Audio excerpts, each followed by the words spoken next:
Oh, I had a good intro. Ever. Three, two, one, go. Black markets aren't always the bad guys, and this is where people should abandon their kind arguments. Because we say, in comparative, black markets are operationally better than the actual world inside government. A world where you submit drugs to the whims of capitalism. And this is how we respond to the entirety of government's case, right? Because on logical premise alone, there's three things. One, they talk about the structural inequalities of drugs being used recreationally and why it's very important. First off, they don't solve the structural inequalities that happen in their side, so meaning people will often end up in these places anyway. But then, we still have these legalized in places like America via marijuana for medical, recreational, or research purposes. Meaning, in our side, we don't effectively try to defend the ban of all drugs in the entirety of existence. The hardline burden only and only applies inside government, which is why their entire case line fails in comparative alone. We can legalize drugs for recreational and medical use, and there have been these instances via Canada or America that has allowed these drugs to occur at the very end of the day. The war on drugs in these types of situations have been towards very, very harmful drugs like fentanyl or anthrax at the very end of the day because they are harmful.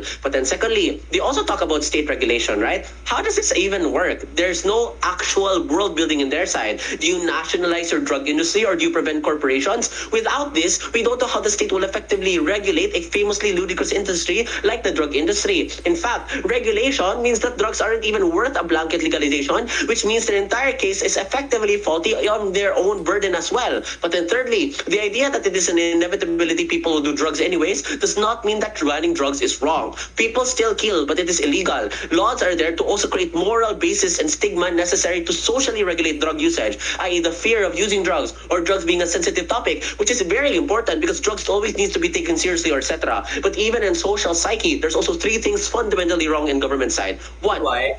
Incentive to rehabilitate due to legalization is literally not real because people choose to rehabilitate in different ways. Of course, legalization can allow for more accessible rehabilitation, but it can also enable people to continue falling under worse addiction spirals because you enable them through legalization. If you allow facilitated legalization, i.e. banning dangerous drugs but legalizing smaller drugs, you uphold the idea that drugs are to be rehabilitated in the first place via the ban, which is an incentive that is gone in government side. But then secondly, gangs forcing poor people are not even the only drug users. I say drug users among the rich are also as prevalent, i.e. sourcers in the UP drug market or casinos, etc. It is true that the people who often get caught are the poor, but we are not fighting for the immediate ban of all drugs. We require two things in their side that they cannot provide. One, the incentive that dangerous drugs and black markets are bad through active regulation, which gives the access towards more reports only coming from active criminalization of dangerous drugs. But two, that we're able to reform drug laws, i.e. marijuana and weed legalization, so we can stop overburdening the vast majority of impoverished people because surprise, surprise, drugs are expensive under black markets. But then thirdly, and this is the flip to their entire black market case, black markets exist in either side of the house. Just because you legalize does not mean their operations will become much more open, even though some operations might become more open, because black markets also exist to provide premiums to existing drugs, which already means that black markets in our side make drugs much more unpurchasable,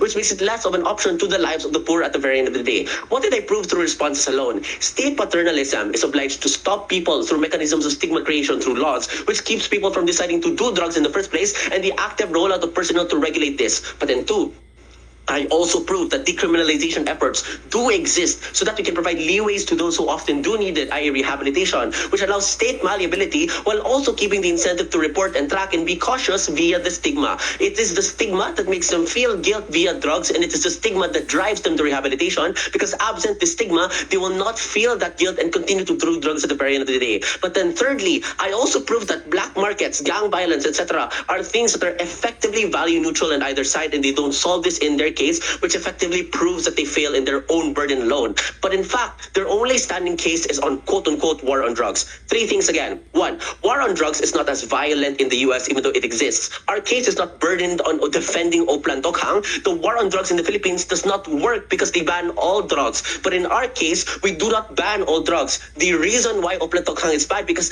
when you ban all drugs, the poor are often the most burdened. But in our side, we allow these gateway drugs to become legal in terms of regulated process processes so that we don't overburden the masses. But then two, all crimes have poor people caught significantly more than the rich, i.e. murder, gang violence, etc. This does not mean you legalize all crimes. But thirdly, even with all of these lottery pipelines to drugs, they also do not solve the root cause to cartels, gangs, etc., coercing the masses to propagate their drugs anyways. The legalization only gives them power. And this is where my last extension comes in. Legalization allows for drug capitalism. What does this mean? Products will then be controlled by major corporations or even these same cartels, especially since you destigmatize drugs, which means you validate the massive demand, meaning you validate the same mafia cartels and gangs that have killed people for drugs, meaning you give them business opportunities to expand their drug empires, as well as other drug companies who are willing to market accessory drugs. So now it is not expensive, sure, and it means it is accessible for the masses, which now makes it unregulated under capitalism because states are not able to massively regulate economic expansion, which is like egg price hikes, the voucher, etc.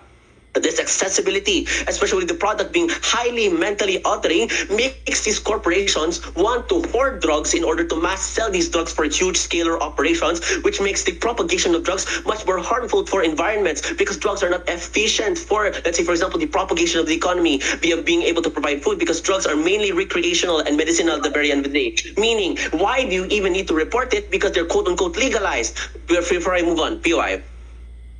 So let's talk about realistic manifestations of this. If you legalize some drugs over your side of the house and you ban some, obviously there's incentives to go to those all of the harmful drugs so that one legalized drugs over your side. You do not have a clear comparative. Most of the harms that you push will still exist over your side. What is the true delta?